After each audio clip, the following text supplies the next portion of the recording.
Hey you guys, so for today's video, I wanted to do kind of like a summary look that was going to be a little bit more long wearing for you. We're going to be going for some bright eyeliner today. I posted a photo on Instagram with this like super bright Fenty liner and everyone was like, oh my god.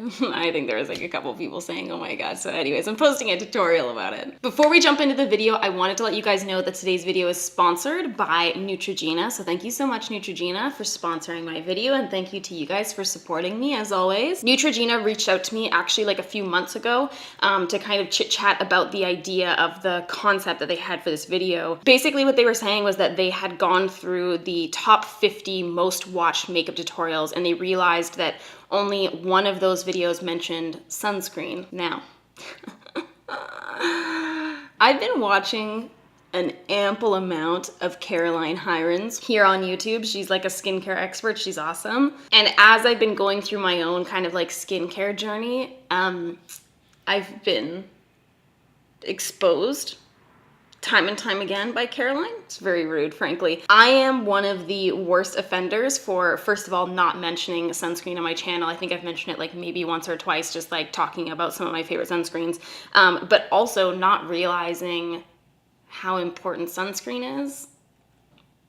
I mean, I've seen that photo floating around of that truck driver with like the one side of their face that doesn't have sunscreen on and it's like facing the light kind of thing. I've seen that and I've been like, dang, sunscreen must be important. And then I only put sunscreen on when it's like immaculately sunny out and I know I'm going to the beach. So anyways, I've been trying to get my sunscreen game on lock. So I thought it was really cool when Neutrogena reached out and wanted to do this video. So they're doing this campaign right now. It's gonna be massive and hopefully it encourages more people to wear sunscreen and we don't end up like that truck driver and we all start listening to Caroline, which we should have done from the beginning. But sometimes it takes a while. So first things first, before we do anything, our step one is going to be sunscreen. I did my like skincare and stuff like that already, but sunscreen is the last step of skincare, the first step of makeup application. So my favorite sunscreen from Neutrogena is the Hydro Boost Water Gel Sunscreen. I'm gonna be using SPF 30. You wanna be using at least a minimum of SPF 30. That's like the bare minimum, babe. So I'm gonna grab a pretty healthy amount of that. I'm gonna grab about like a quarter sized amount and I'm gonna go ahead and rub that into my face. So the reason that I like this one from them is because it feels like a gel moisturizer. It doesn't have that kind of like typical like lotiony feel to it like a normal sunscreen does.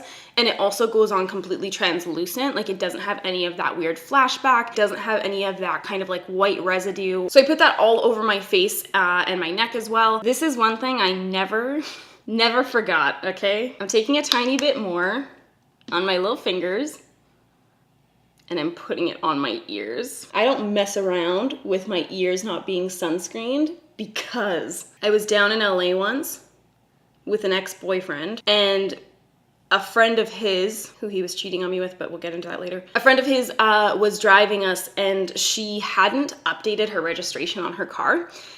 So we were down at Laguna Beach and we had been at the beach playing in the sunshine for a few hours. I didn't have sunscreen on. I was a wee child.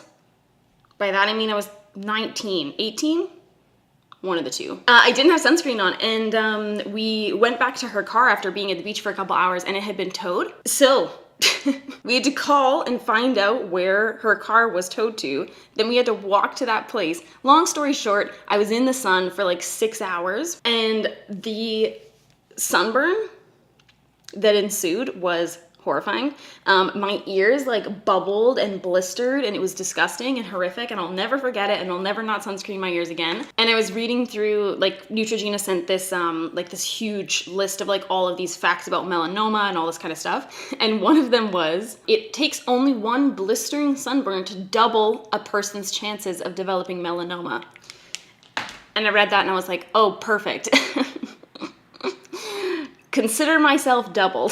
So seriously, don't mess around, sunscreen your ears. They're just tender, they're sensitive, they're so susceptible to these harsh summer climates. Speaking of, I'm just gonna give you a couple more sunscreen facts really quickly. Sunscreen should be worn all year round. Doesn't matter if it's snowing, raining, breakup season, let's get a summer body and then end up just eating Taco Bell instead season. Doesn't matter.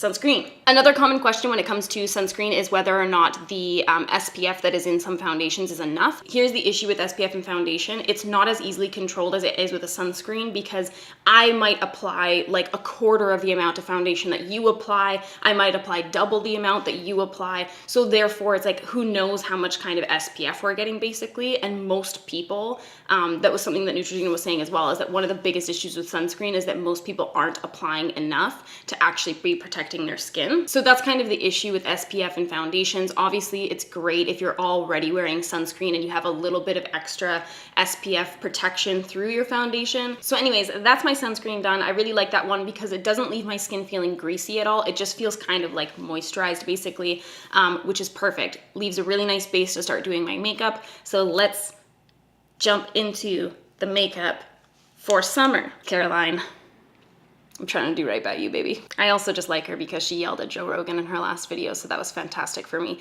Anyways, moving on. I'm gonna zoom you guys on and you guys can look at my supple, moisturized sunscreen skin up close. Okay, let's start with the eyes here. So I'm gonna be taking, I'm just gonna grab my little Oma Beauty concealer. If I'm doing some kind of like light makeup, I will just apply a concealer rather than applying like an eye primer, just because I'm trying to even out the color of my lid rather than really worrying about making sure it's gonna make the colors kind of pop, you know what I mean? Then I'm just gonna take a skin tone colored eyeshadow, whatever your skin tone may be, and I'm just going to pat that over top of the concealer to set it. Where's my mirror? Okay, I'm gonna grab my Natasha Denona Biba palette. This is gonna be the easiest, quickest eyeshadow ever. I'm gonna take a little bit of that shade Freckle. So many people have been asking me like what palette they should get from Natasha Denona. And honestly, like it really comes down to like whatever colors you feel like you're more drawn to. I've been getting the most use out of the Biba palette just because it is a neutral palette. I like that it has some shimmers. I like that it has some mattes. So that's been my most used one, but I mean, it's just up to you, man. I'm gonna take that on my little Smith 230 brush. I'm going to bring that into my crease. Ooh, that was even more than I wanted to apply. And then I'm gonna take a clean brush in that color Tusk, and I'm just going to kind of blend that out. I just wanted a really, really soft contour in the crease so that I could have a soft contour in the crease. Okay, then I'm gonna grab a little bit of that color Tusk, and I'm going to grab it on a shader brush. So I'm using a Hakuhodo J242 brush, and I'm just going to put that down just to kind of clean up the look of that crease, not really making it like a cut crease or anything, but just making sure that it looks, you know, clean. Okay, now we're gonna move on to the eyeliner. I'm gonna grab a little bit of my ColourPop liner in the color Prance. It's this nice periwinkle. I'm gonna grab that on a Smith 205 brush, and I'm going to create a wing with it. So bringing it up right from the outer corner of my eyeball. I am gonna be using the Fenty liner over top of this. I just like using this as a little base because one, I feel like it makes the color extra bright, and two, I feel like a gel is a lot easier to control than a liquid eyeliner, so I can kind of get that like general shape down and then go over top with that liner, the liquid one. And three, yeah, there's 3 reasons why I'm doing this, so now you know it's legit. Third reason is because I feel like it makes it a little bit more long wearing. Then I'm gonna take my Fenty liner. So this is in the color Skinny Dip, and I'm going to grab it first from that little brush, and I'm going to just go over top of where we applied that ColourPop liner. Some people were asking me whether or not I was having issues with these cracking, and I haven't actually used the other shades yet because obviously these come in a set of 3, which is so annoying. And I haven't used those other shades yet, so I can't speak to those ones in particular, and they might have more issues just depending on the shade. But I haven't had any issues with this shade. I'm gonna try this new mascara because it arrived at my door. As you guys know, most of you, I no longer accept PR. However, sometimes it does just show up mysteriously at my door. This one I posted about because it came in the most wasteful packaging I've ever seen in my life. This mascara came inside a larger tube that just looked exactly like this mascara. So like literally a casing that looked just bigger than this and thicker than this, just plastic wrapped around it. It was so stupid. And then it was put inside the PR package, and it was this massive, massive box for like the tiniest little mascara. So anyways, I posted about it on my stories, getting angry, and a bunch of you were like, but what do you think of the mascara? So I'm gonna try that mascara today and let you guys know my thoughts. Like, this liner looks way longer than this one. Is that true? Oh, I'm just scared because this is how eyeliner gets messed up.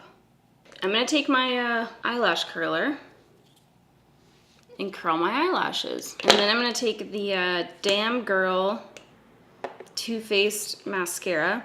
That's a big old brush. Ooh, okay. Ooh, dang, this is a big brush. Okay.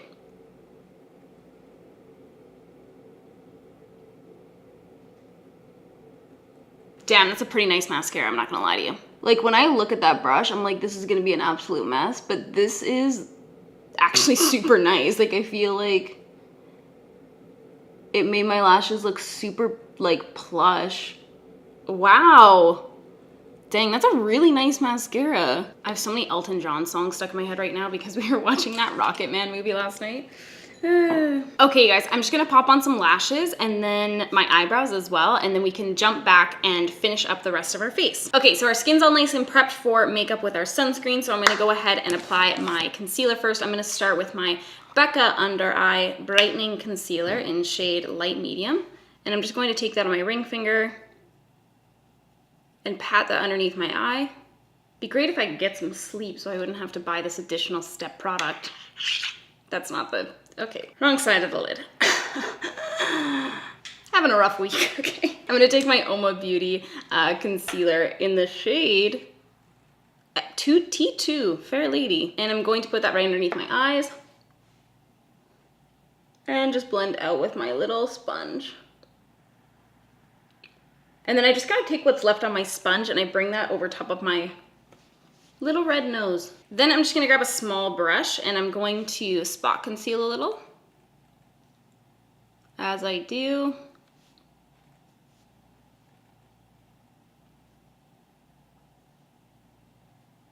Now I'm gonna take my Westman Atelier foundation stick. I'm gonna grab that on my little e.l.f. 105 brush and I'm going to pick it up on the end of that brush. And I'm just going to press that foundation onto my skin.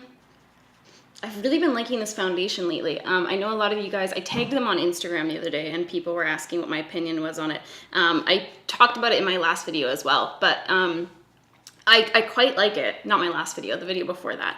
I'm really, really liking it. I feel like it wears pretty well. It looks really, really nice on the skin. I don't feel like it's a weird tone at all. Like, it's maybe just a little bit more yellow than my skin tone, just a touch. Then I'm gonna take my sponge and I'm gonna really press this foundation into my skin. So this is kind of prepping for how we're going to make this foundation a little bit more long wearing. So I'm just really pressing that in, which is gonna help get rid of any streaks we might have, but it's also just going to help it so that it's not sitting on top of the skin. Then I'm gonna go ahead and apply my contour bronzer kind of situation. I think I'm gonna grab my Oma Beauty stick for this one. I've been using the Westman Atelier contour stick like crazy lately, but I'm going to grab this one today just because it's a little bit more warm toned. When I say a little bit, I mean a lot. So I'm gonna take just a tiny amount of that first, and I'm going to buff it in with that 105 brush from e.l.f. that's so good. You'll know you're done contouring when you look marginally more like Bella Hadid. As close as we can get it. Oh God, I picked up way too much. Okay.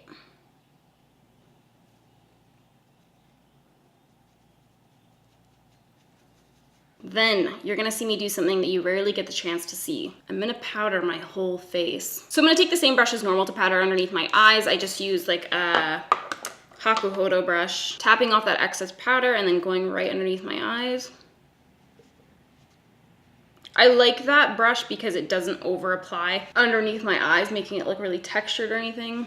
Then I'm gonna set the rest of my face. I'm gonna be taking an Anastasia A22 brush. I wanted to grab a brush that had a little bit more kind of like density to it so that I could really push that powder onto the skin.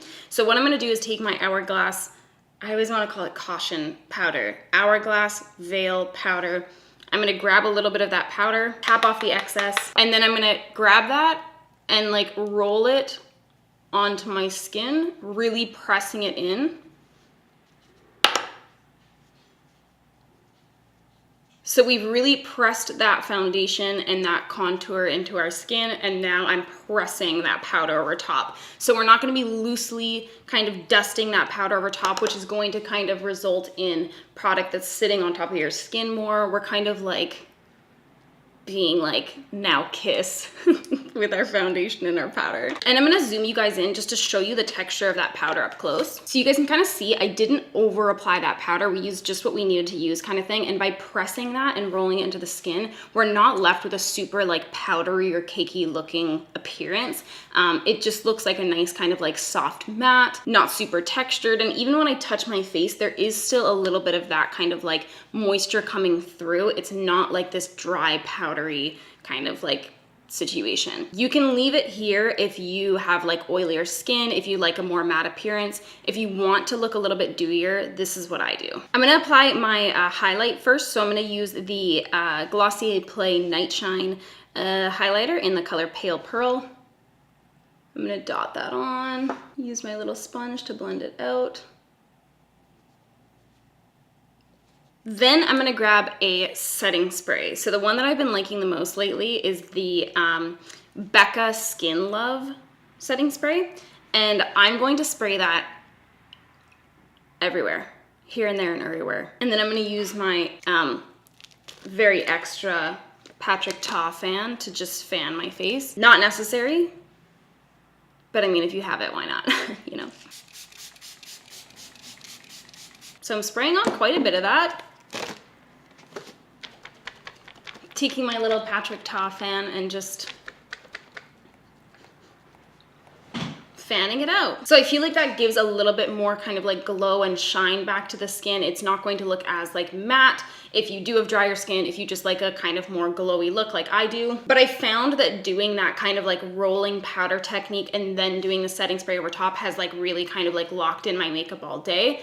But it also isn't something where like you're over powdering so much that if your makeup does start to rub off, it looks like very obvious and patchy kind of thing. This still keeps it looking like pretty natural when it does start to like naturally wear off towards like the 12-14 hour mark. So that technique has been working great for me lately. Okay, then for my lips, I'm gonna take the Bite Multi-Stick in the color Praline, and I'm going to kind of dot that onto my lips.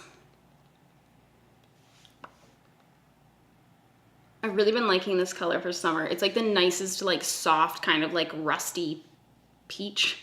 And it's kind of a complementary tone to our eyeliner. Color theory. Then I'm gonna take my Bite French Press Gloss in Vanilla Latte, and I'm gonna go over top with that, because this has like a little bit of a kind of like warmier. This has a little bit of a warmer kind of like beige peachy tone to it as well. And that is my long-wearing summer makeup look.